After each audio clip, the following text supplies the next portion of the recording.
आप सभी को जय मसीह की। आइए आज के इस सेशन को प्रार्थना के द्वारा आरंभ करते हैं। हे हमारे परम पिता, आपको धन्यवाद देना चाहते हैं फिर एक बार आज के इस समय के लिए कि हम आपके वचनों में से अध्ययन कर पा रहे हैं। और प्रभु, आपसे यह विनती रहेगा कि हमें सहायता करें कि हम आपके वचनों का सत्य को समझ पाए और उन सत्य के प्रति हमारा प्रेम हमारा जीवनों के द्वारा उत्पन्न हो। और विशेष करके प्रभु, ताकि हम में से हर कोई, हे प्रभु यीशु मसीह, आप में और आपके सत्य में ताकि बने रहे, ताकि वो आशा जो उद्धार का अनंत आशा है, ताकि वो हम में से प्रत्येक व्यक्तियों में प्रभु आप ही के अनुग्रह में बने प्रभु।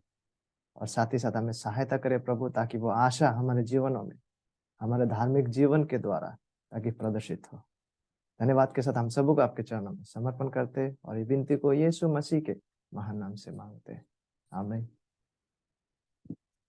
हम लोग पहला यूहन्ना के पत्री को स्टडी कर रहे थे एक साथ, और जिस हिस्से में हम आज यहाँ पहुंचे हैं वो है पहला यूहन्ना के अध्याय 2 के 28वां पद से लेकर 3 अध्याय के 3 पद। और जो मुख्य विषय को आज हम लोग देखने जा रहे हैं वो है कि यीशु में, और विशेषकर यीशु मसीह के आगमन में, उसके प्रकट होने में परमेश्वर के सच्चा संतानों के आशा की वास्तविकता एवं विशेषताएं। इसका पहला भाग है आज। और नेक्स्ट टाइम प्रभु की अनुग्रह में जब हम लोग मिलेंगे तो इसके भाग 2 को हम लोग नेक्स्ट टाइम देखेंगे, जब हम फर्स्ट जॉन के स्टडी को कर रहे होंगे। हम सबको को स्मरण दिलाने के लिए फिर एक बार कि यूहन्ना का मुख्य उद्देश्य जब वो इस पत्र को लिख रहे हैं वो है उद्धार के आश्वासन को प्रदान करना, ताकि जो लोग सच में सच्चा विश्वासी लोग हैं, ताकि उनमें ये भरोसा हो, या आश्वासन हो कि उनका सच में परमेश्वर के साथ संगति है, और साथ ही साथ कि वे सच में परमेश्वर के संतान है, कि हम सच में यीशु मसीह के नाम से क्षमा किए गए इंसान हैं। ताकि यूहन्ना के पत्र के द्वारा यह आश्वासन उद्धार प्राप्त व्यक्तियों में पहुंचे। और इसी आशा के साथ हम लोगों ने भी स्टडी को आरंभ किए हैं, ताकि हम में से जो प्यारे जन हैं, जो सच में प्रभु में विश्वास करते हैं, और जब हम अपने दुर्बलताओं के वजह से जब लड़खड़ाते भी है, ताकि हम दोबारा से प्रभु के पास लौट कर आए। और विशेषकर पहला यूहन्ना के पत्री के जो शिक्षण है उसके बुनियाद पर, ताकि हम में यह आश्वासन हो जब हम प्रभु की ओर ताकते हैं, प्रभु से क्षमा मांगते हैं, ताकि ये आशा, ये अनंत आशा और ये आशा भरा जो आश्वासन जो प्रभु की ओर से आते हैं कि हम सच में उनके संतान हैं, ताकि इस आश्वासन को हम प्राप्त करें और इस आश्वासन में ताकि हम बढ़ते जाएं। तो यूहन्ना उसमें इस जांच के लिए कि हम परख सके और उस उद्धार का आश्वासन में बढ़ सके, इसके लिए वो 2 प्रकार के जांच को प्रदान करते हैं। सैद्धांतिक जांच, डॉक्ट्रिनल टेस्ट, और साथ ही साथ व्यवहारिक जीवन, प्रैक्टिकल जीवन के जांच को प्रदान करते हैं। दोनों ही महत्वपूर्ण है कि हम क्या विश्वास करते हैं, विशेष करके यीशु मसीह को लेकर। क्या हम जिस विश्वास को करते हैं, क्या वो सच में बाइबल बुनियादी शिक्षाएं हैं? यदि हाँ, तो वहां से भी एक प्रकार के आश्वासन आते हैं कि हम जो विश्वास कर रहे हैं, जिनके ऊपर हम आशा को लगाए हैं, भरोसा को लगाए हैं, वो सच में बाइबल बुनियादी सत्य है।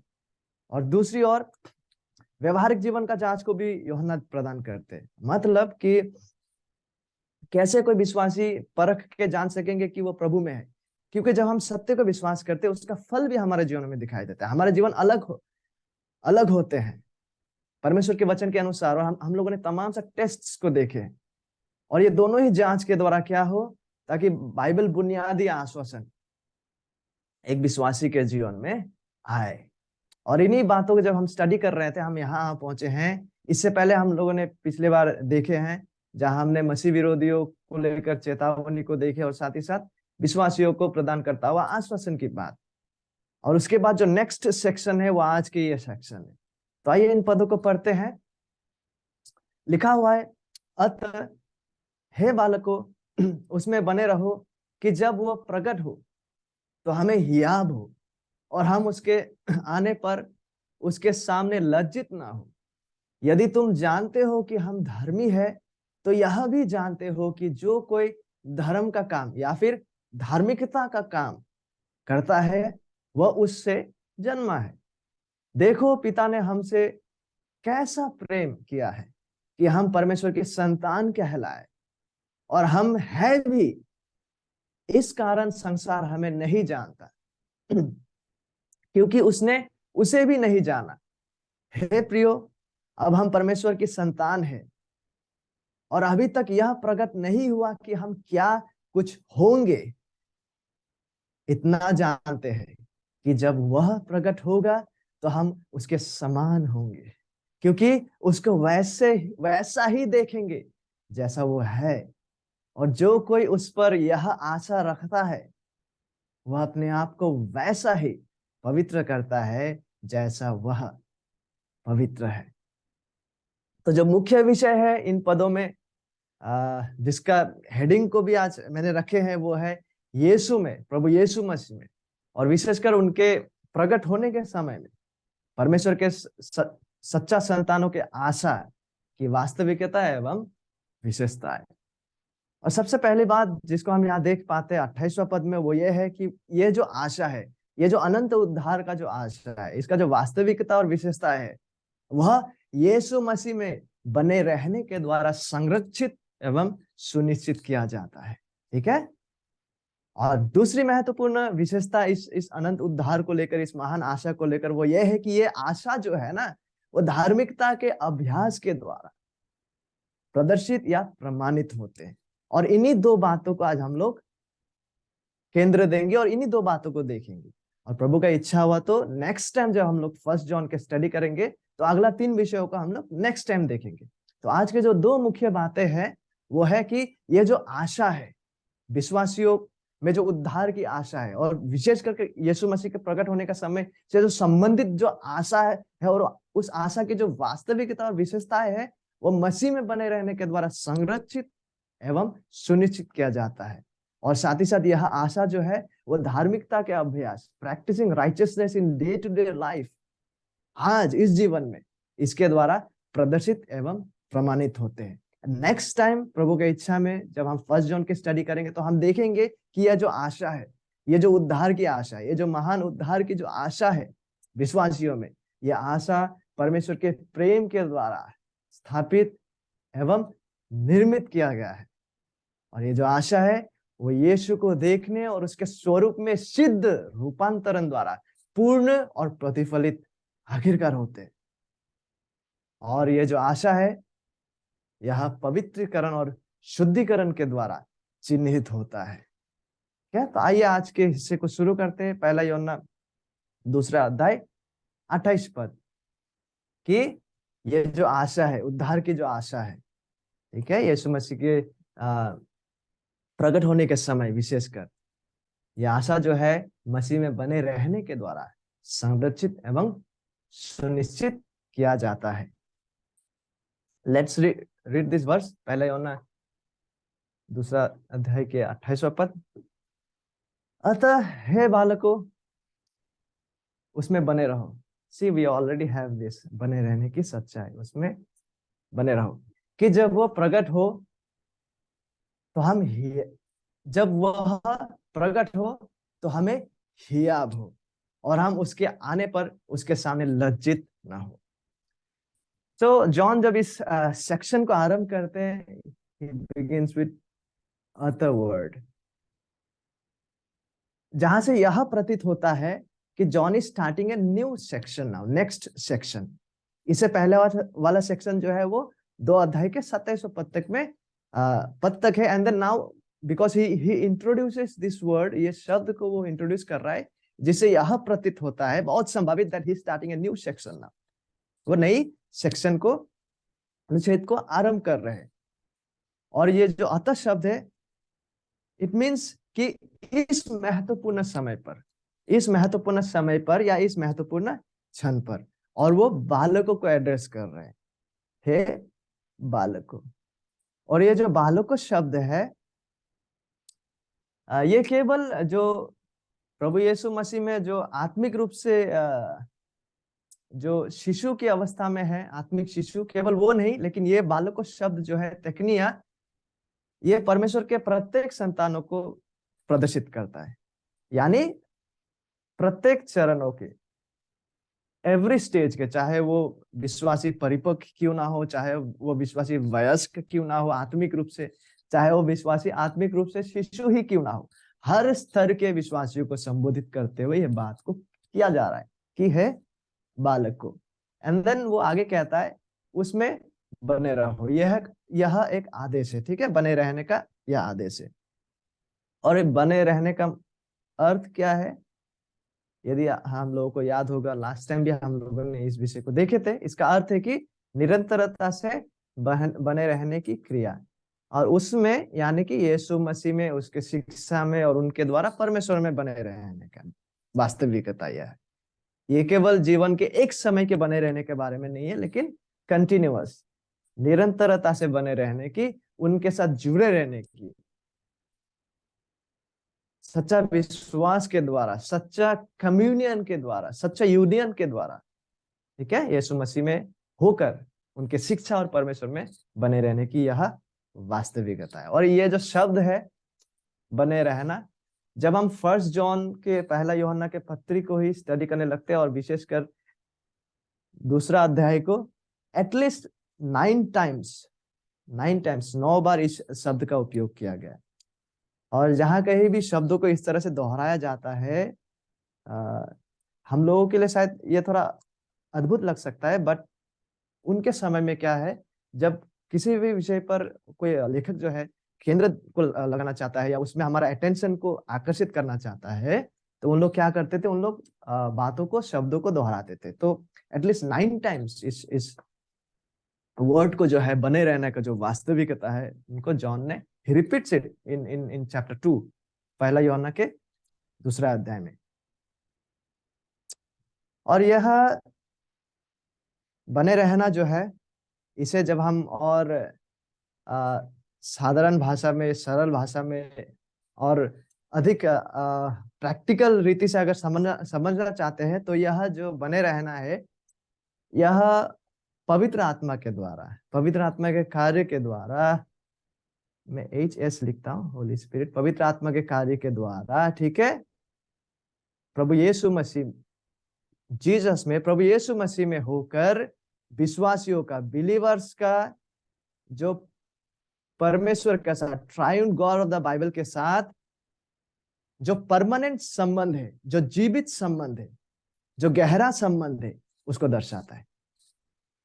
ठीक है, I repeat it once again. ये जो बने रहना है, in simple terms and in more practical and biblical शब्दों में, यह प्रभु पवित्र आत्मा के द्वारा यीशु मसीह में होकर विश्वासियों का परमेश्वर के साथ जो जीवित संबंध है, विश्वासियों का जो परमेश्वर के साथ जो लिविंग संबंध है, जो परमानेंट संबंध है, जो गहरा संबंध है, इंटीमेसी, घनिष्ठ संबंध, उसको दर्शाते हैं।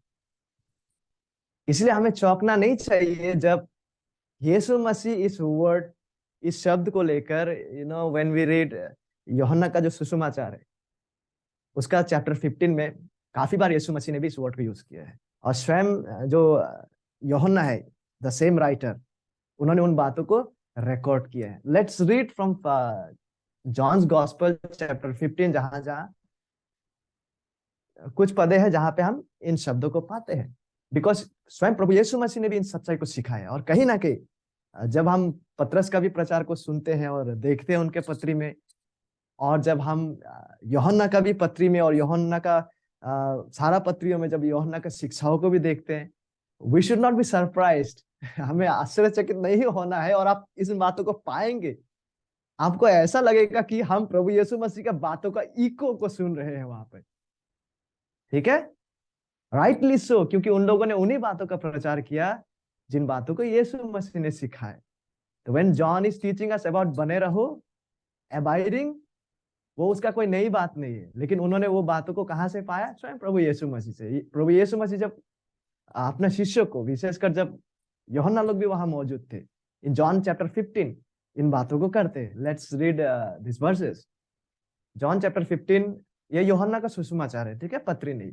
वर्स 4 और 5, तुम मुझ में बने रहो, यीशु मसीह कह रहा है उनके विश्वासियों से, और मैं तुम में। देखिए, बने रहना का बात को हम यहाँ भी पाते हैं। जैसे डाली यदि दाखलता में बनी ना रहे तो अपने आप से नहीं फल सकती, वैसे ही तुम भी यदि मुझ में बने ना रहो तो नहीं फल सकते। मैं दाखलता हूं, तुम डालियां हो, जो मुझ में बना रहता है और मैं उनमें, वो बहुत फल फलता है, क्योंकि मुझसे अलग होकर तुम कुछ भी नहीं कर सकते। तो क्या हम यहाँ देख पा रहे हैं यीशु मसीह बने रहने का वास्तविकता का बात को कर रहा है। और यदि आप गौर करेंगे यहाँ पे, बने रहने के साथ और एक महत्वपूर्ण बात जुड़ा हुआ है, और वो क्या है? फल लाने का वास्तविकता है। ठीक है, बने रहने के द्वारा फल जो उत्पन्न होता है, यानी परमेश्वर को भाता हुआ क्रियाएं जो हमारे जीवनों से उत्पन्न होते हैं। और जब हम पहला यूहन्ना के पत्री को पढ़ने लगते हैं, वहां पे जब दूसरे अध्याय का पद 6 को जब हम पढ़ने लगते हैं, यूहन्ना वहां बने रहने का वास्तविकता को का बात को करते हैं। तो इस पद को भी पढ़ते हैं, लिखा हुआ है, इस पद को already we have already studied it, हम लोगों ने इसका ऑलरेडी अध्ययन कर चुके हैं। लेकिन आज इस बात का पुष्टि करने के लिए, किस बात का? कि जिनका सच में उद्धार हुआ है, और जिन व्यक्तियों का सच में वो अनंत आशा है प्रभु यीशु मसीह में, उद्धार का जो आशा है, ठीक है, उन व्यक्तियों का इस आशा का वास्तविकता और विशेषता क्या है? कि यह आशा जो है प्रभु यीशु मसीह में बने रहने के द्वारा ये सुनिश्चित होते हैं, ये संरक्षित होते हैं, और हम बने रहने के बाद फल को भी उत्पन्न करते हैं। तो यूहन्ना लिखते हैं पहला यूहन्ना के दूसरा अध्याय के 6 पद में, जो कोई यह कहता है कि मैं उसमें बना रहता हूं, यानी कि जो कोई व्यक्ति यह दावा करता है कि वो परमेश्वर में, प्रभु यीशु मसीह में बना रहता है, या उसके साथ उसका सच्चा सहभागिता है, कि वो सचमुच परमेश्वर के को जीवित रीति से जानते, उसे चाहिए, उस व्यक्ति को चाहिए कि आप भी वैसा ही चले जैसे वह चलता था। तो प्रभु यीशु मसीह में बने रहने का जो प्रतिफल वो क्या है? कि वो व्यक्ति वैसे ही चाहिए कि वो वैसे ही चले, और वो चलेगा प्रभु की दया में जैसे प्रभु यीशु मसीह स्वयं चलते थे। ठीक है, नाउ अभी इन पदों को लाने का क्या जरूरत था? वो इसलिए क्योंकि यदि आप गौर करेंगे, ये जो बने रहने का विषय है, प्रभु यीशु मसीह में, परमेश्वर में बने रहने का जो सच्चाई है, ये कोई गुप्त रहस्यमय आत्मिक अनुभव नहीं है। It's not some kind of mystical experience. यह परमेश्वर की ओर से एक ऐसा आदेश है ताकि विश्वासी लोग जो है वो दिन प्रतिदिन यीशु में और उसके सच्चा सुसमाचार में, विश्वास में, ताकि दृढ़ता पूर्वक बने रहे। और यीशु में बने रहना, यीशु में सच्चा विश्वास में बने रहना जो है, वो केवल विश्वास तक सीमित नहीं है, वरन वह एक व्यक्ति का व्यवहार को भी प्रभावित करता है। That is what I want to point at, कि यदि हम वाकई में प्रभु यीशु मसीह में बने हैं, वहां से एप्लीकेशनल सत्य यह है कि यीशु मसीह कहता है कि जो उसमें बना रहता है वो बहुत फल उसमें फलते हैं। और यूहन्ना भी समान रूप का बातों को करता है कि यदि कोई व्यक्ति कहता है कि वो प्रभु में बने हैं, उसे यह चाहिए कि इस बने रहने का जो सच्चाई है उसका जीवन में इस रीति से प्रदर्शित होगा कि वो यीशु मसीह के अनुरूप अपने जीवन में चलेगा। तो इससे यह ठहरता है कि प्रभु में बने रहने का जो सच्चाई है वो कोई मिस्टिकल बात नहीं है, वो केवल कोई रहस्यमय आत्मिक अनुभव नहीं है, वरन उसका पहचान यह है कि वो केवल विश्वास तक सीमित नहीं है, लेकिन वो व्यवहार तक उसका प्रभाव पड़ता है, व्यवहार तक। क्योंकि झूठा विश्वास या झूठी बातों पे, झूठी शिक्षा पर भरोसा करना झूठी व्यवहार को उत्पन्न करता है। ठीक है, मैं फिर एक बार दोहराता हूं, झूठी बातों पर विश्वास करना या झूठी शिक्षाओं पर भरोसा करना झूठा व्यवहार को या झूठा अबाइबलीय जीवन यापन को उत्पन्न करता है। ठीक उसी रीति से जब कोई व्यक्ति बाइबल आधारित सत्य से जुड़े हैं, सच्चा रीति से, तो उसका प्रतिफल उस व्यक्ति का जीवन में दिखाई देगा। यदि हम अपने हृदय से यीशु के सत्य पर विश्वास करते हैं और स्वयं को उसके प्रति प्रतिबद्ध करते हैं, तो इसका प्रतिफल जो है, इसका प्रभाव जो है, अवश्य हमारे जीवन में दिखाई देगा। तो यह बने रहने का जो वास्तविकता है, यह निरंतरता से बने रहना को दर्शाते हैं।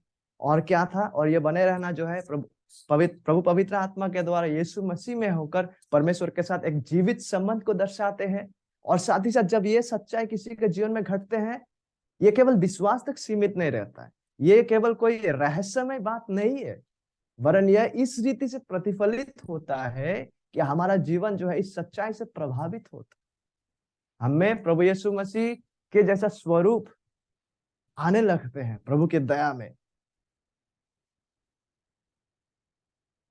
और यदि हमारा जीवनों में प्रभु यीशु मसीह के जैसा स्वरूप में अगर नहीं बदले हैं, अगर कोई सच्चा आत्मिक फल हम में नहीं है, तो यह संदेहजनक बात है कि हम क्या वाकई में प्रभु में बने हैं।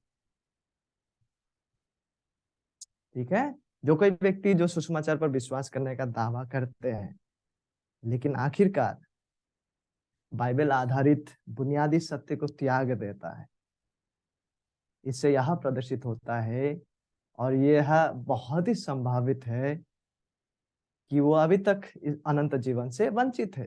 क्योंकि यदि हमें पहला यूहन्ना 2 अध्याय के 19 पद, जिसको हम लोगों ने लास्ट टाइम भी स्टडी किए थे, यदि हमें याद होगा, तो हम वहां देख पाते हैं कि जो मसीह विरोधी लोग हैं, वो मसीह विरोधी इसलिए नहीं है because they are acting weird, not primarily because they are acting weird, इसलिए नहीं कि वो लोग अजीब बर्ताव कर रहे हैं, वरन इसलिए क्योंकि उन लोगों ने सत्य को त्यागे है। And because they have a false understanding of Christ, their behavior is unbiblical.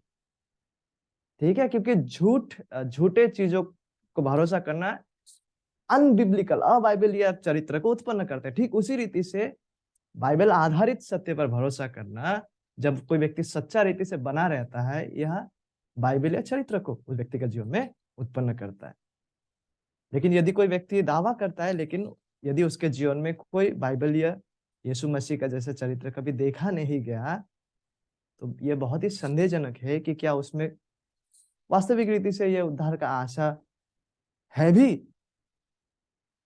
और यीशु मसीह कहते हैं, जब हम मैथ्यू में पढ़ने लगते हैं, मत्ती 24 में, परंतु जो अंत तक धीरज धरे रहेगा उसी का उद्धार होगा। यीशु मसीह कहता है, परंतु जो अंत तक धीरज धरे रहेगा उसी का उद्धार होगा। केवल वही व्यक्ति लोग मैं यहाँ व्यतिक्रम का बात नहीं कर रहा हूँ, व्यतिक्रम मतलब एक्सेप्शंस का बात नहीं कर रहा हूँ। जैसे कि वो सूली पर मारा जाता हुआ चोर जिन्होंने विश्वास किए हैं, वो उसी वक्त मारा जाने पर क्या होता है, प्रभु के साथ होते हैं। मैं ऐसे एक्सेप्शंस के बातें नहीं करता हूँ, लेकिन स्वाभाविक रीति से, ठीक है, केवल वही लोग जो पवित्र आत्मा के द्वारा परमेश्वर और उसके वचनों में बने रहता है पर्याप्त समय दिए जाने पर, और इस बने रहने का धार्मिकता का फल जिन व्यक्तियों का जीवन से प्रदर्शित और प्रतिफलित होते हैं, वही सच्चा उद्धार प्राप्त व्यक्ति है वचनों के अनुसार। ठीक है, मैं फिर एक बार दोहराना चाहूंगा कि केवल वही लोग जो पवित्र आत्मा के द्वारा परमेश्वर और उसके वचनों में प्रभु यीशु मसीह में बने रहते हैं, और इस बने रहने का फल, धार्मिकता का फल जिस व्यक्ति का जीवन में बने हैं और ये फल प्रदर्शित होते हैं, केवल वही लोग जो है वो उद्धार प्राप्त व्यक्ति होते हैं।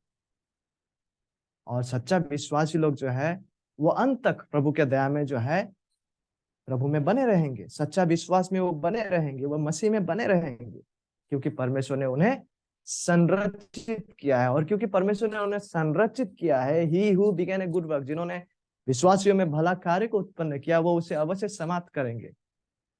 परमेश्वर हमें इस तरह से उनके दया में हमें सक्षम करते हैं, उनके अनुग्रह में, कि हम विश्वास में अंत तक बने रहेंगे, जो सच्चा विश्वासी लोग है। और इसी तरह से विश्वास में दृढ़ता पूर्वक बने रहने के द्वारा हमारा जो आशा है, उद्धार का जो आशा है, आखिरकार ग्लोरिफिकेशन, महिमान्वित किए जाने तक, यीशु मसीह जब हम मिलेंगे, जब वो हमें लेने आएंगे, ये जो आशा हमें प्रभु यीशु मसीह में, ये किस तरह से संरचित होता है? बने रहने के द्वारा, क्योंकि परमेश्वर ने इसी रूप से इसे ठहराया है उनकी योजना और अनुग्रह में।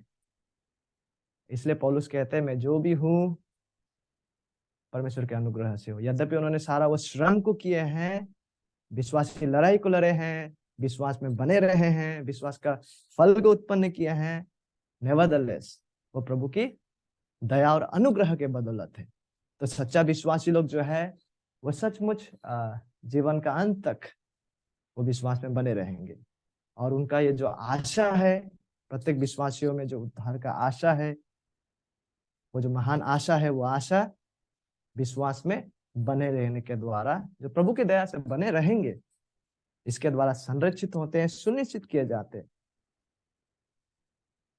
और बहुत ही इन पदों को देखते हुए, जिस पद को हम लोग स्टडी कर रहे हैं 1 जॉन में चैप्टर 2 के 28-29 में, बेशक सच्चा विश्वासियों के लिए विश्वास में बने रहने के लिए कोई महान उत्साह हमारे लिए है,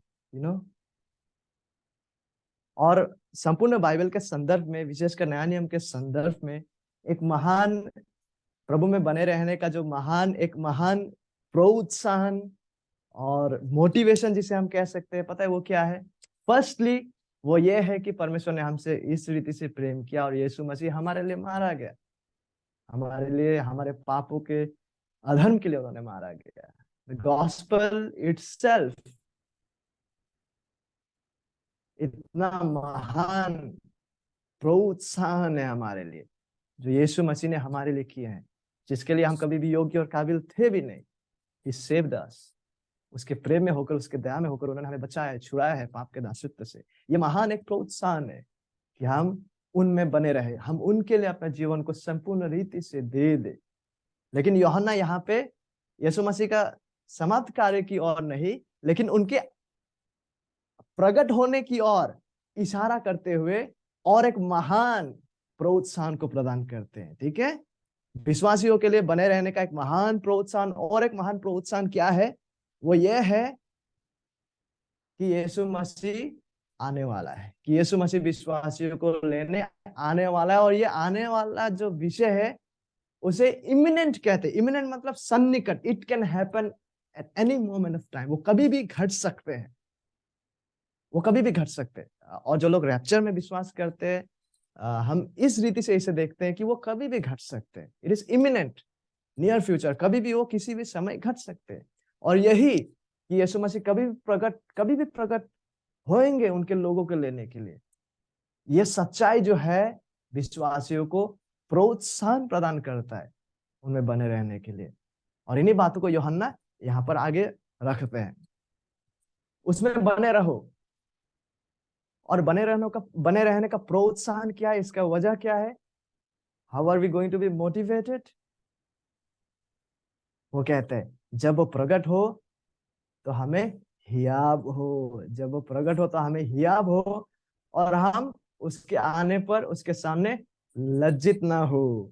सी इस पॉइंटिंग, वो यूहन्ना जो है हमारे बने रहने का वजह को दे रहा है। और किस और वो इशारा कर रहा है? हमारा प्रोत्साहन कहाँ है?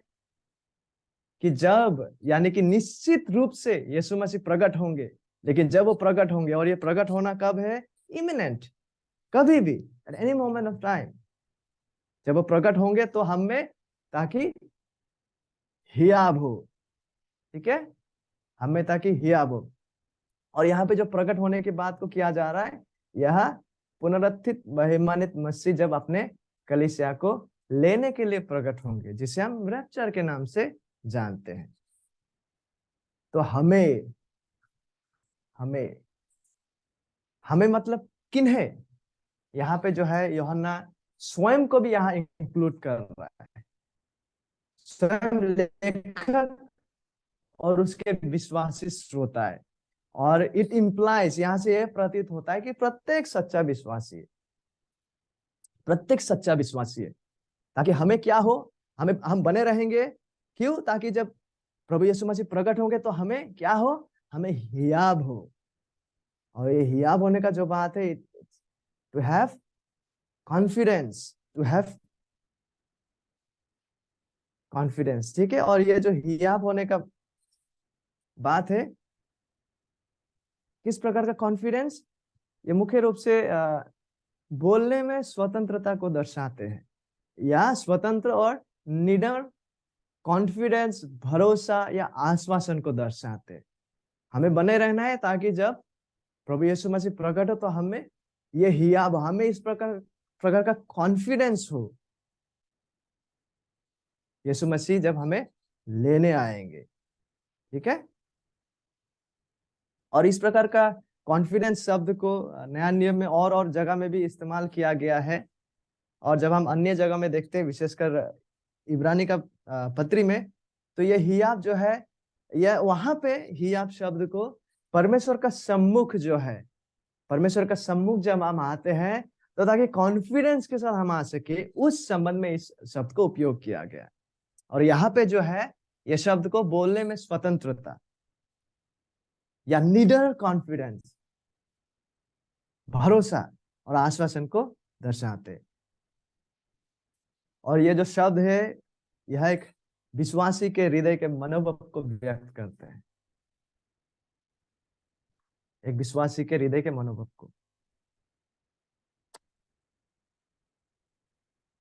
जो विश्वासी प्रभु यीशु मसीह के इतने करीब है, ठीक है, प्रभु यीशु मसीह के इतने करीब है कि यीशु मसीह में बने रहने के द्वारा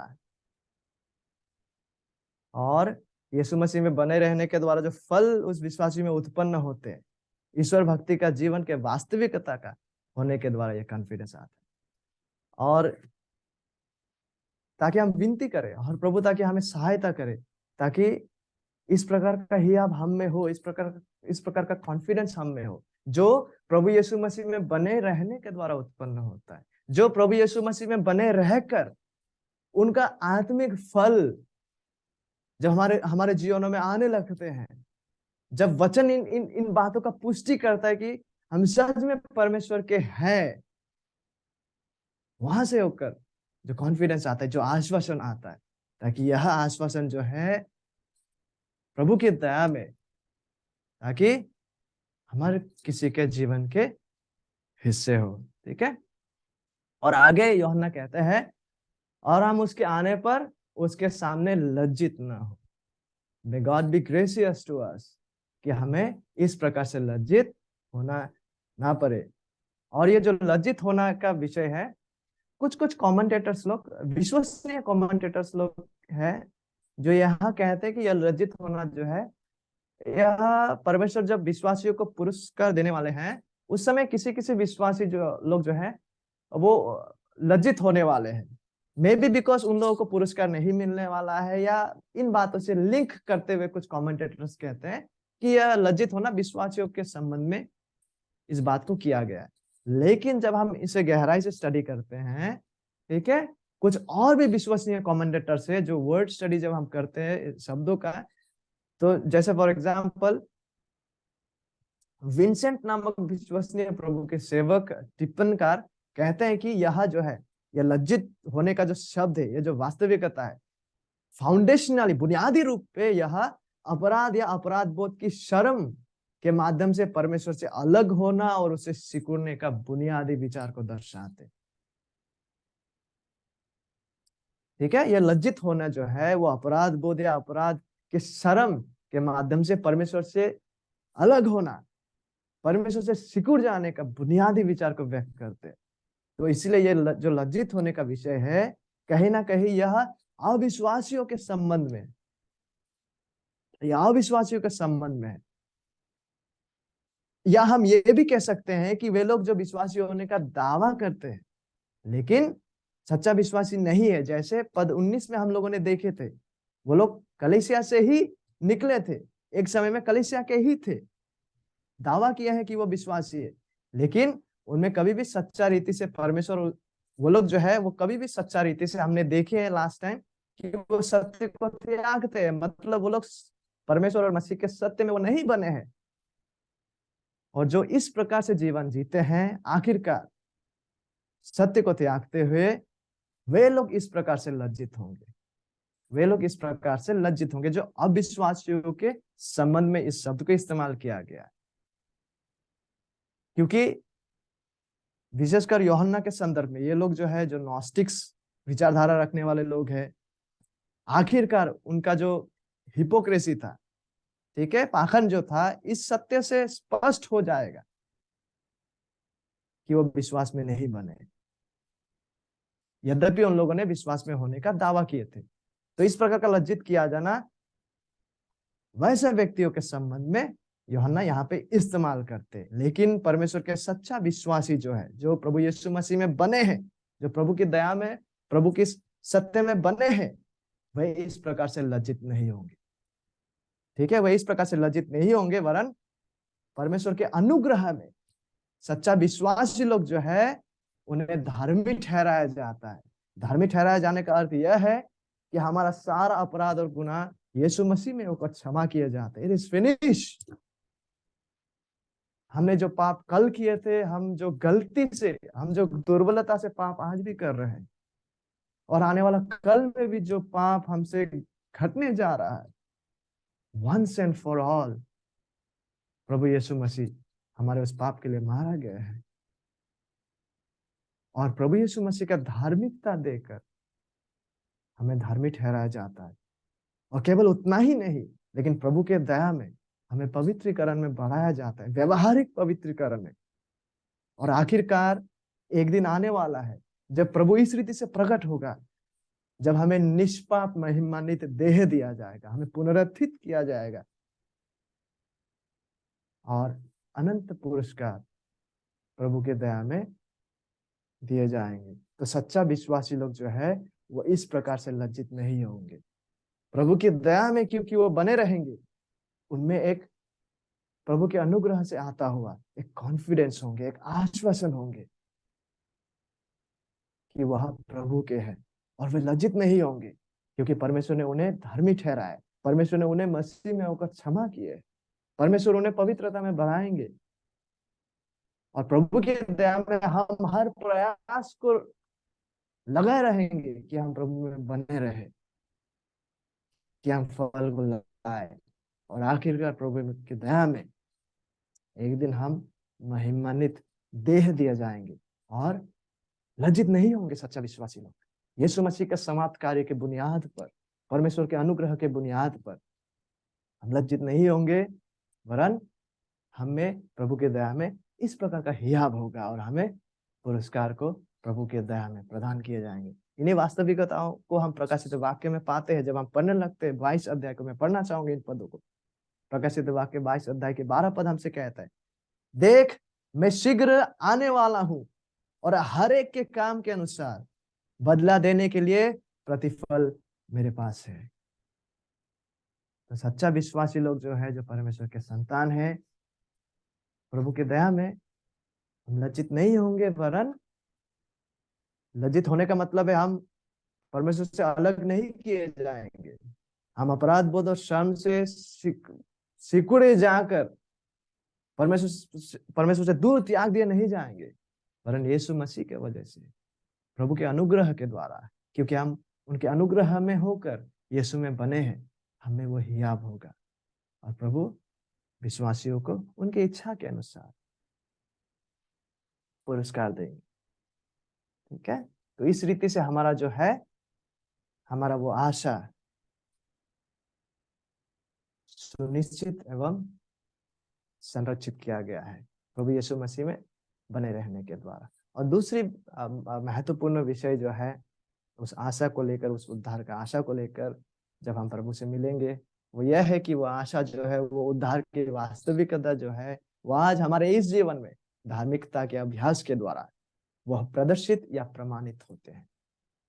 ठीक है, आइए इस पद को पढ़ते हैं। पहला यूहन्ना 2:29 पद, यदि तुम जानते हो कि वह धर्मी है, तो यह भी जानते हो कि जो कोई धर्म का काम करता है या धार्मिकता का कार्य करता है, वह उससे, ठीक है, परमेश्वर से जन्मा है, परमेश्वर से जन्मा है। सबसे पहले नया जन्म के विषय में दृष्टि डालना चाहूंगा। कि यह नया जन्म है क्या, ये कैसा घटते हैं। क्योंकि धार्मिकता का जो क्रियाएं है ना, बाइबल के अनुसार वो क्रियाएं जो परमेश्वर को भाता है, जो जिस क्रियाओं के द्वारा परमेश्वर को सम्मान पहुंचते हैं, वो एक्चुअली नया जन्म के बुनियाद पर, नया जन्म के द्वारा ही वो आते हैं। तो नया जन्म को पहले समझते हैं। नया जन्म एक ऐसा परमेश्वर का इस रीति का कार्य है, जिन पदों का भी हम लोग देखने जा रहे हैं। यह नया जन्म जब किसी के जीवन में घटते हैं, जब परमेश्वर इस नया जन्म को लाते हैं, यह अनिवार्य रूप से धार्मिकता को सामने लाता है।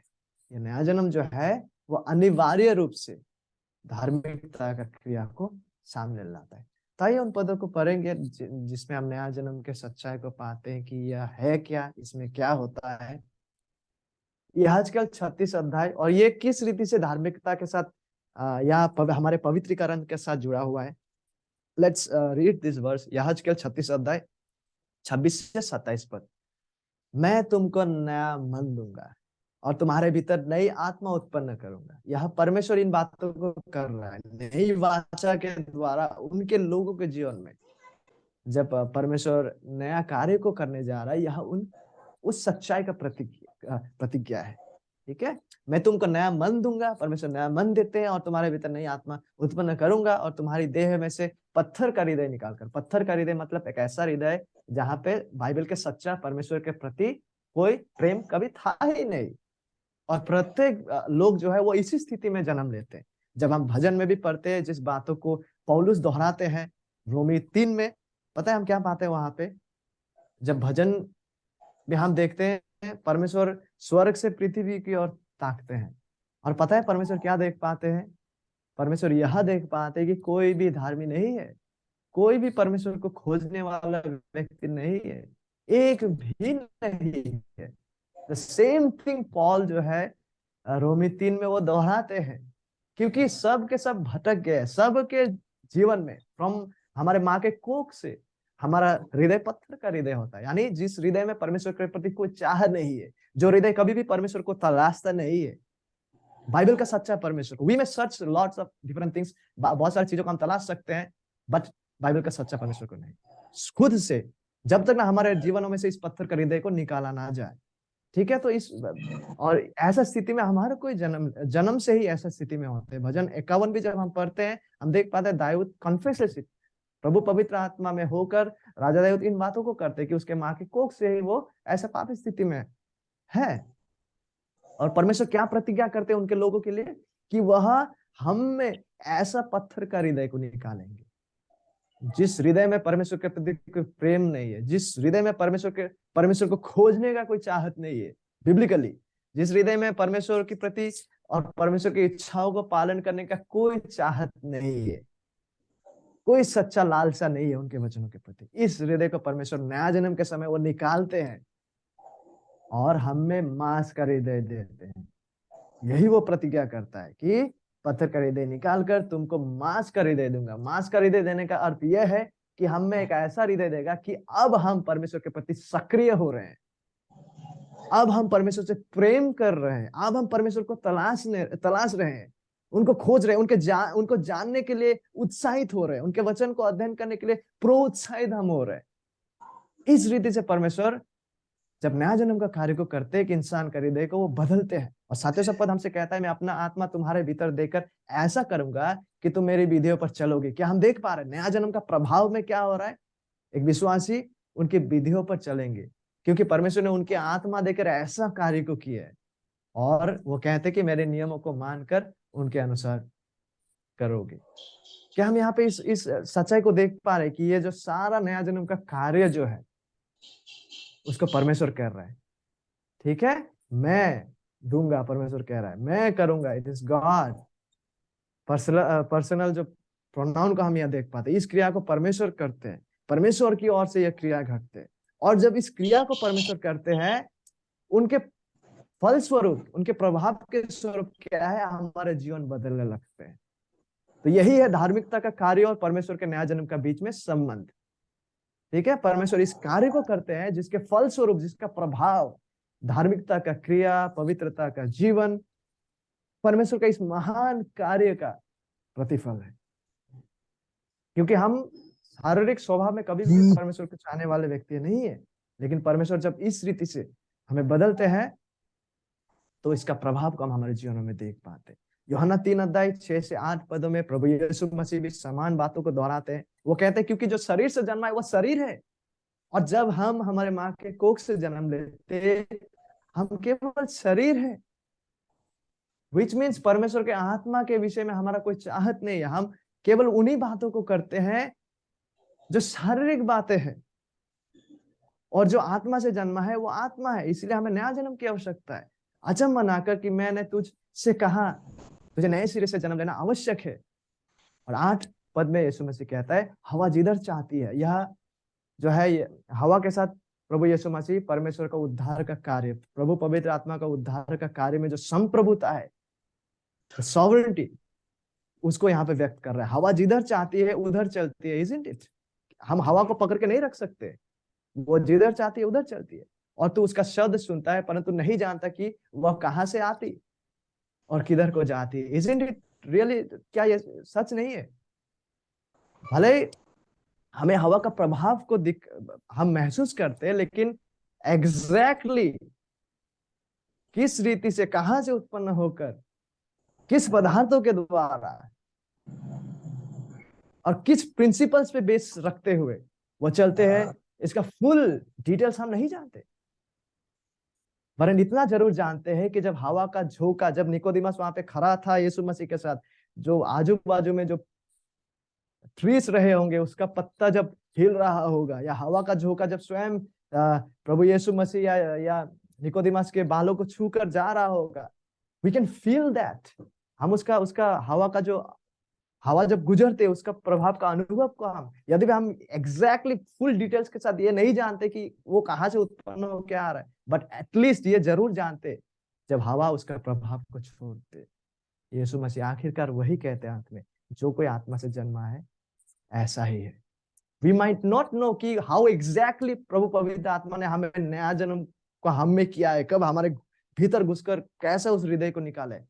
We might not know all of this details, हम इन सारे डिटेल्स को भले ना जाने, लेकिन इस सच्चाई को इनकार हम नहीं कर सकते कि जब प्रभु का आत्मा किसी का जीवन में नया जन्म का कार्य को करता है, उसका फल, उसका धार्मिकता का क्रिया, उसका पवित्रीकरण का क्रिया अवश्य दिखाई देता है। तो यही संबंध है नया जन्म और धार्मिकता का क्रिया के बीच में।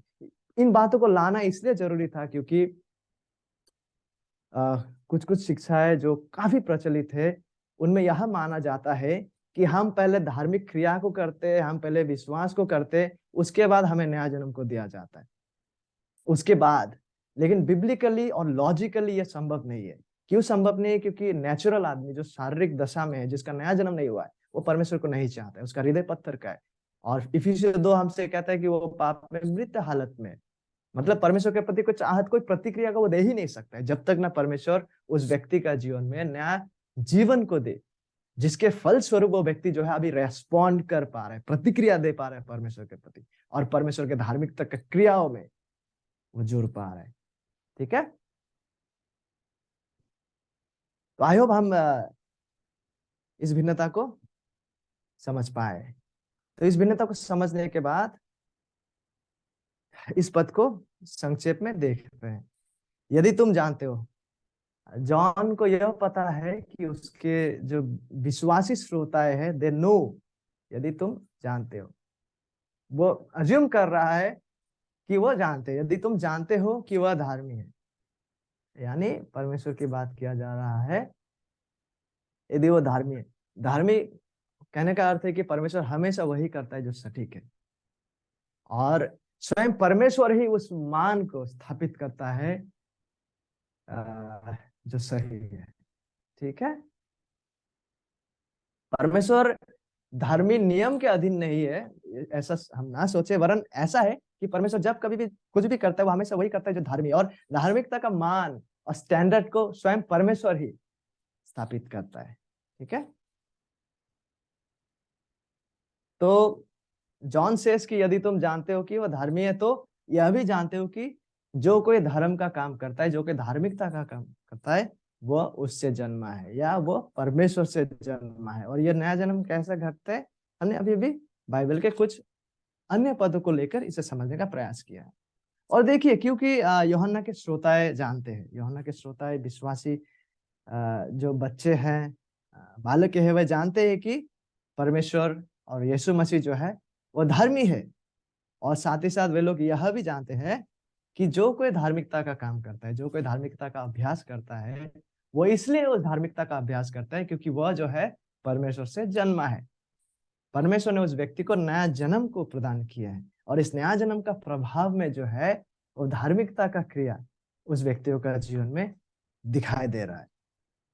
पवित्रीकरण का जीवन उस व्यक्तियों का जीवन में दिखाई दे रहा है। अब यह धार्मिकता का काम, धर्म का काम या धार्मिकता का काम ये क्या है? इसको सबसे पहले हम दो प्रकार से देख सकते हैं, ठीक है? दोनों ही समान रूप का है। राइचसनेस, राइचस धार्मिकता क्या है? जब हम एक इलस्ट्रेशन के द्वारा समझाने का प्रयास करता है, जब हम मार्केट में जाते हैं, है ना, सब्जी खरीदने के लिए या कुछ भी सामान खरीदने के लिए, सपोज 1 किलो का कुछ सामान हमको खरीदना है। आज तो इलेक्ट्रॉनिक चीजें इस्तेमाल हो रहा है चीजों को तराजू में नापने के लिए, लेकिन थोड़ा ओल्ड समय में क्या होता था, पुराने दिनों में तराजू का इस्तेमाल किया जाता था, बैलेंस। और यदि आपको 1 किलो का कोई सामान चाहिए होगा तो एक तरफ में 1 किलो का पत्थर रखा जाता था, है नहीं, उस तराजू में, और दूसरी ओर आपका 1 किलो का सामान को रखा जाता था। और वो नाप के देखते हैं और देखेंगे कि जब वो दोनों समान रूप से एक ही स्तर पे आते हैं तो आपका 1 किलो का सामान जो है वो तैयार है, और आपको 1 किलो का सामान दिया जाता है और आप पैसा उनको दे के चले जाते हैं। तो धार्मिकता शब्द जो है वो यह है कि उसी माप में, जो माप को तय किया गया है, उसी माप का समान रूप में चलना, ठीक है? Meeting the standard, living life according to the standard, उस मान के अनुसार चलना। और जब हम और स्पष्ट भाषा में इसे समझने का प्रयास करेंगे, बाइबलीय भाषा में, इसका मतलब है कि यीशु मसीह के जैसे चलना, यीशु मसीह के जीवन जैसा था, उस पिता के प्रति आज्ञाकारिता का जीवन, पिता की इच्छा के अनुसार, पिता परमेश्वर पे सबमिसिव जो जीवन यात्रा जो यीशु मसीह के थे, पिता की इच्छा अनुसार चलना, वचन के अनुसार, उस प्रकार का जीवन को जीना, ठीक है? और साथ ही साथ हम यह भी कह सकते हैं कि यह जो है, यह बाइबल के अनुसार जीवन जीने को भी दर्शाते हैं। बाइबल जो सटीक शिक्षा को देते हैं, उसका सटीक व्याख्या के रूप में जब कोई चलने लगता है, धार्मिकता का क्रिया, धार्मिकता का जीवन is living our life according to the Bible, Bible अनुसार जीवन को जीना, या फिर और सरल भाषा में यीशु मसीह के जैसे जीवन को जीने को दर्शाता है। और ये जो धार्मिकता का कार्य है, ये केवल हमें सतर्क रहना है, बिकॉज बहुत सारा लोग जो है, जो विश्वासी नहीं भी है, even they do good works, तो क्या वो बिब्लिकली परमेश्वर को भाता हुआ, परमेश्वर को सम्मान पहुंचाता हुआ और अनंत भला को करता हुआ धार्मिकता का क्रिया है? बिल्कुल नहीं। वो क्रियाएं जो है वो परमेश्वर का, इसको कहते हैं कॉमन ग्रेस, परमेश्वर का सामान्य अनुग्रह में इंसानी स्तर में किया गया भला कार्य है, हॉरिजेंटल लेवल में। लेकिन वर्टिकल, परमेश्वर के संबंध में, ऑल ऑफ दस वर्क्स जो नया जन्म के द्वारा उत्पन्न नहीं हुए हैं, ऑल ऑफ दस वर्क्स अकॉर्डिंग टू आइजाया, यशायाह के अनुसार, वो मैले कपड़े के समान है, ठीक है? तो यह जो धार्मिकता का क्रिया, जिस कार्य का बात को यहाँ कर रहे हैं यूहन्ना, that is not just any kind of good works. वो केवल मानवतावादी नैतिकता का बात को वो नहीं कर रहा है, वरन इस प्रकार का धार्मिकता का क्रिया जो है वो एक व्यक्ति का जीवन में उस क्षण से आरंभ होता है जिस क्षण परमेश्वर उसको नया जन्म प्रदान करता है। नया जन्म के द्वारा उत्पन्न होता कार्य, क्योंकि तभी जाकर हम, क्योंकि हम में आप आत्मिक जीवन को दिया गया, अब हम परमेश्वर को भाता हुआ वचन के अनुसार यीशु मसीह के स्वरूप में चलने में सक्षम किए जाते हैं। तो ये धार्मिकता का क्रिया जो है, यह परमेश्वर के द्वारा नया सिरे से जन्म दिए जाने के फलस्वरूप उत्पन्न होता कार्य को दर्शाते हैं। यह वह धार्मिकता है जो परमेश्वर के अनुसार सटीक है। ये वो धार्मिकता का क्रिया है जो अनंत भला है। ये वो धार्मिकता का क्रिया है जो परमेश्वर को भाता है और परमेश्वर को सम्मान पहुंच जाता है, और जो परमेश्वर के वचन के अनुसार है, परमेश्वर के वचन के अनुसार सटीक क्रिया को यह दर्शाता है। ठीक है, तो यहाँ पे जो धार्मिकता का क्रिया, तो क्या यह धार्मिकता का क्रिया जीवन में 10 साल में एक बार कर दिया हो गया, क्या उस प्रकार का काम का बात को कर रहा है यूहन्ना यहाँ? नो बिकॉज धार्मिकता का काम करता है, you no this word used here, करता है, ये किस किस सच्चाई को दर्शाता है?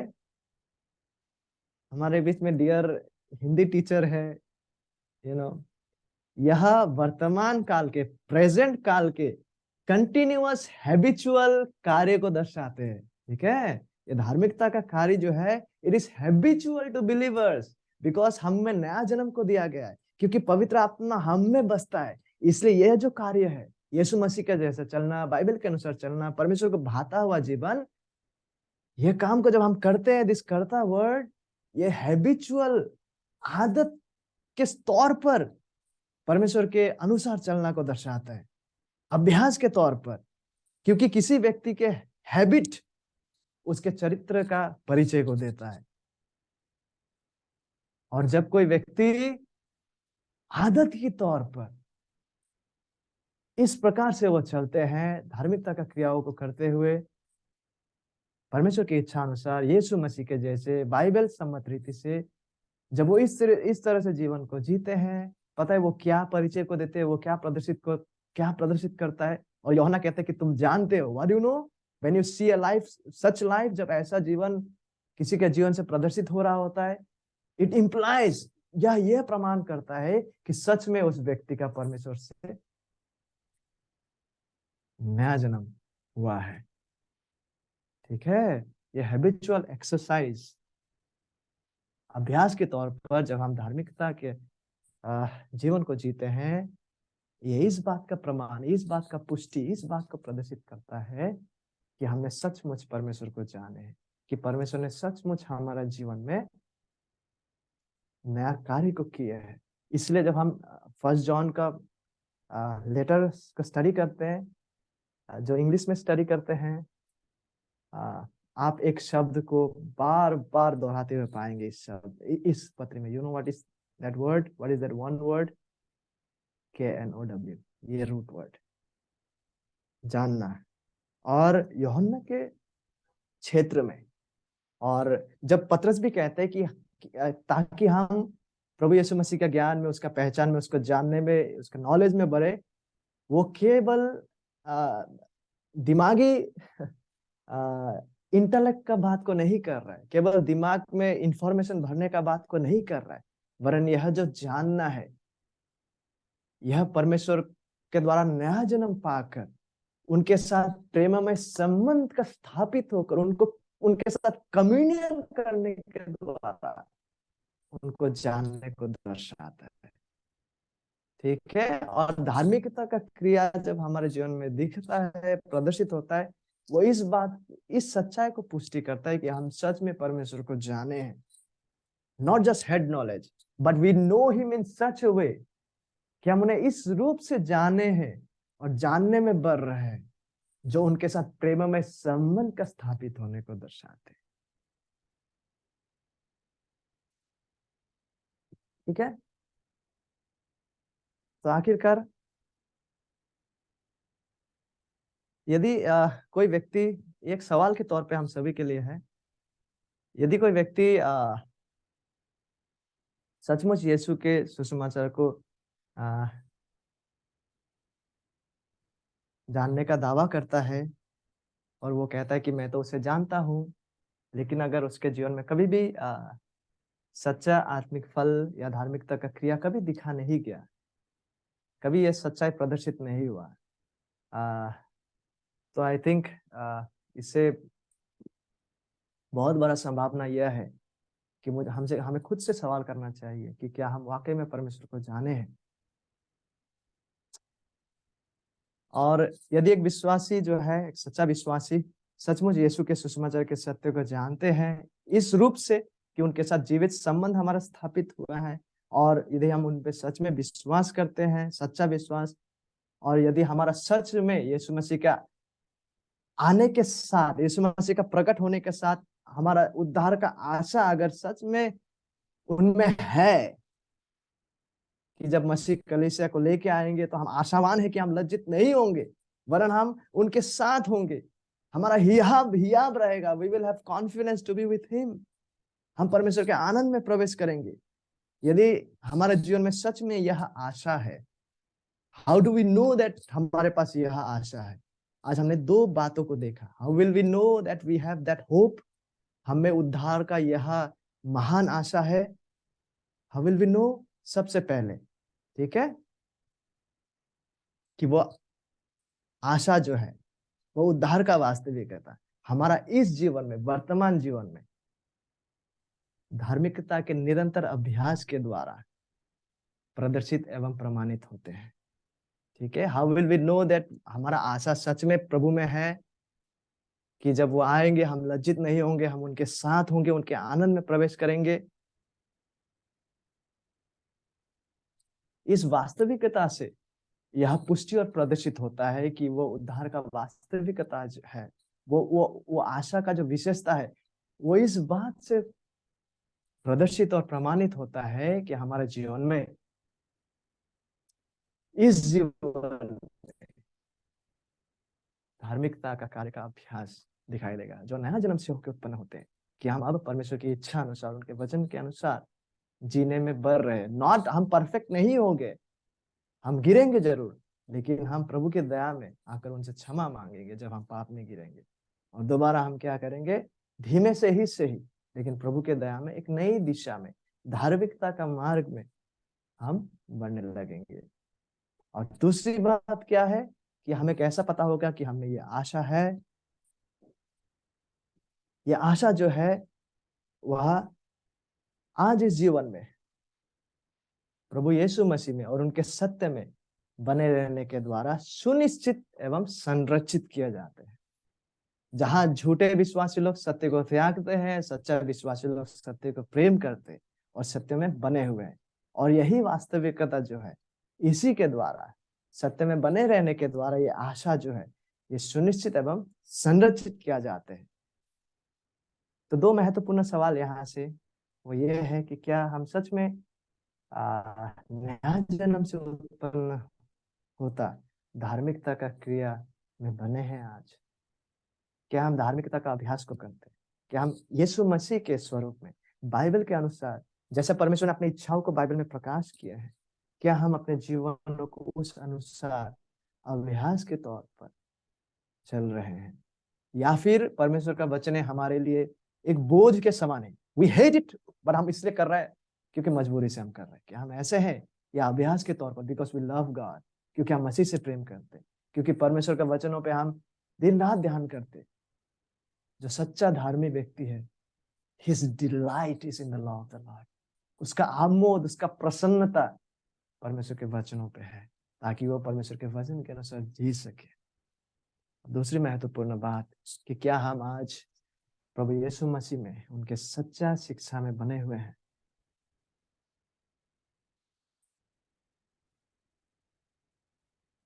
हम कैसे प्रभु यीशु मसीह में बने रह सकते हैं? क्या कोई विशेषताएं है, या क्या कोई पथ निर्देशक है बाइबल के अनुसार कि कैसे कोई व्यक्ति प्रभु में बने रह सकते हैं? क्या कोई हेल्पफुल गाइडलाइन से कुछ बातों को सामने लाना चाहूंगा।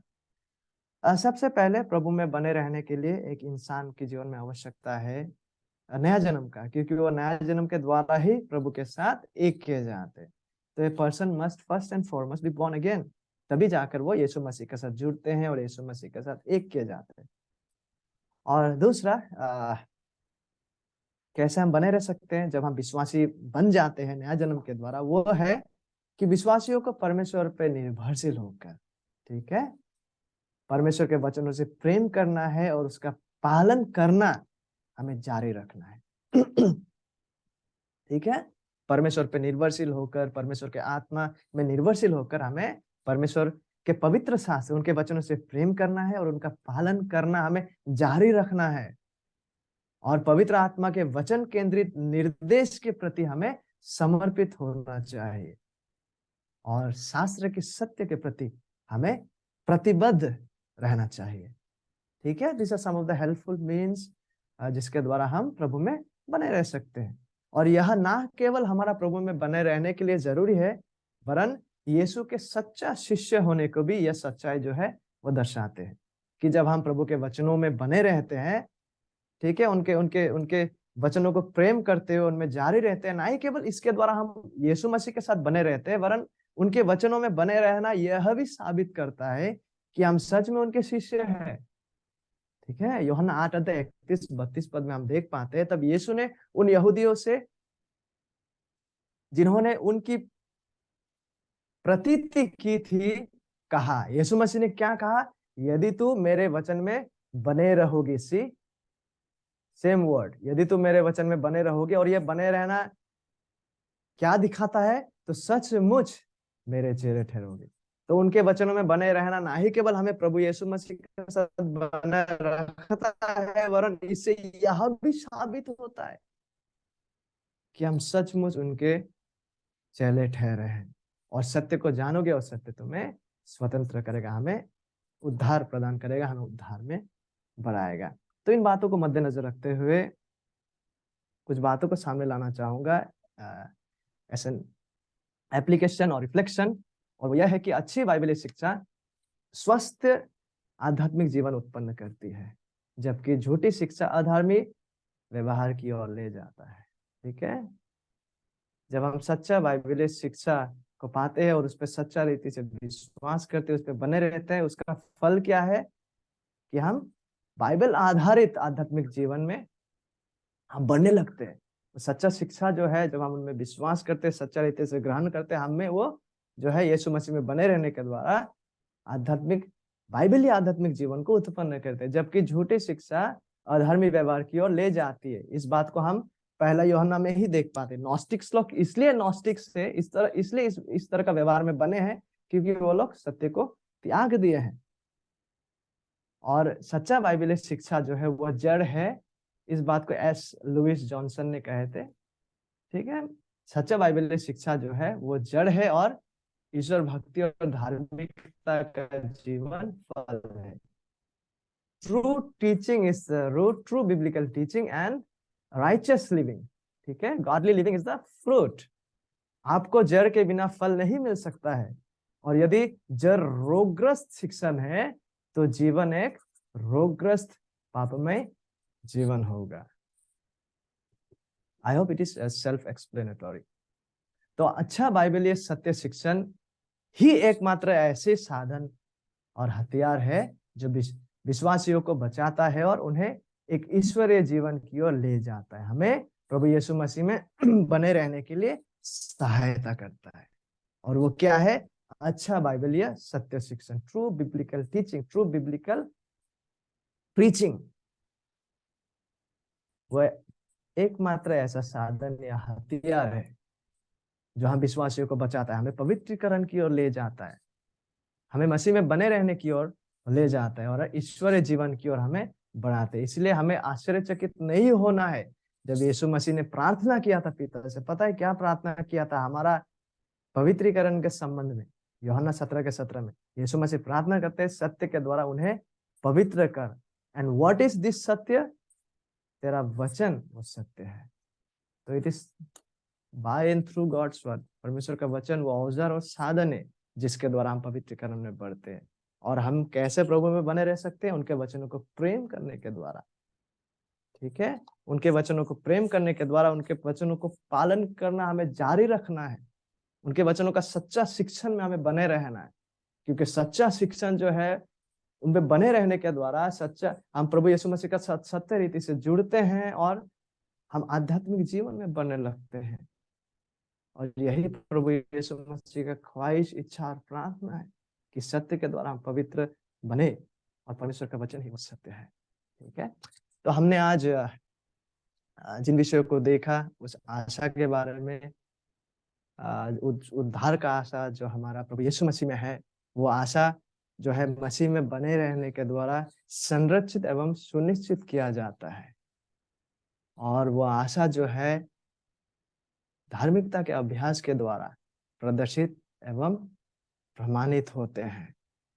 तो हम आज खुद से पूछे कि क्या हम वाकई में प्रभु में बने हैं? क्या हम वाकई में अपने जीवन में नया जन्म के द्वारा उत्पन्न होता धार्मिकता के अभ्यास में बने हैं?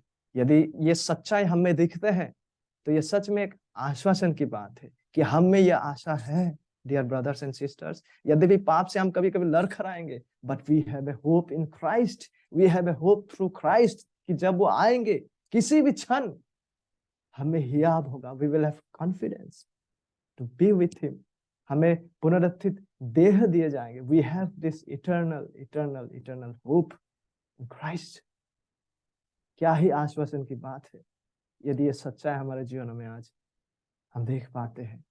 नेक्स्ट टाइम जब हम लोग फर्स्ट जॉन की स्टडी करेंगे, हम देखेंगे कि यह आशा जो है, you know how it is grounded, पता है where it is grounded and how it is founded. ये परमेश्वर के प्रेम के द्वारा, यू नो हमारे भला कार्य के द्वारा नहीं, लेकिन परमेश्वर के प्रेम के द्वारा यह स्थापित और निर्मित किया गया है। How wonderful is God's love, lavish love इसको कहते हैं यूहन्ना इस पद में 3 अध्याय 1 पद में। इस प्रेम के द्वारा परमेश्वर ने इस उद्धारक आशा को उन्होंने स्थापित किया। और साथ ही साथ हम यह भी देखेंगे कि यीशु को देखने और उसके स्वरूप में सिद्ध रूपांतरण द्वारा ये आशा जो है वो पूर्ण और प्रतिफलित होते हैं। और आखिरकार ये आशा जो है वो आज हमारे इस जीवन में ये उद्धार की आशा, ये उद्धार की वास्तविकता पवित्रीकरण एवं शुद्धिकरण द्वारा चिन्हित होते हैं। क्योंकि जिस किसी के पास भी यह आशा है, बाइबल हमसे कहता है कि वे व्यक्ति आज अपने आप को वैसे ही पवित्र करता है जैसे यीशु मसीह पवित्र है। आइए हम प्रार्थना करें। हे हमारे स्वर्गीय पिता, आपको धन्यवाद देना चाहते हैं आज के इस समय के लिए। आपके वचन दो धारी तलवार से भी तेज है प्रभु। हेल्प अस लॉर्ड, ताकि हम ईमानदारी से अपने जीवन को जांचें आपके वचनों के बुनियाद पर। और यदि प्रभु कई बार हम जो सच्चा विश्वासी लोग भी हैं प्रभु, हमारे जीवनों में अवस्थित इनड्वेलिंग पाप के वजह से हम लड़खड़ाते हैं प्रभु, लेकिन हे प्रभु पवित्र आत्मा, हमें वो आशा की निश्चयता और आश्वासन को आज प्रदान करे प्रभु। सहायता करे कि हम आपके पास जब लौट के आते हैं, जब आपसे क्षमा मांगते हैं, वो आश्वासन जो आपकी ओर से आता है, वो उद्धार की आशा की आश्वासन जो आपके वचनों के द्वारा आप लाते हैं प्रभु, ताकि आज हमारा जीवनों का हिस्सा हो। Give us that assurance of God. और साथ ही साथ प्रभु, यदि हम में से कोई है जो अभी तक खोए हुए स्थिति में है प्रभु, have mercy O Lord, have mercy, अनुग्रह करे प्रभु। उस व्यक्ति को नया जीवन प्रदान करे प्रभु, ताकि वह वास्तविक रीति से प्रभु यीशु मसीह आपको और आपके सच्चे सुसमाचार को विश्वास कर सके और अपने जीवन में आपके महिमा के लिए फल को उत्पन्न कर सके।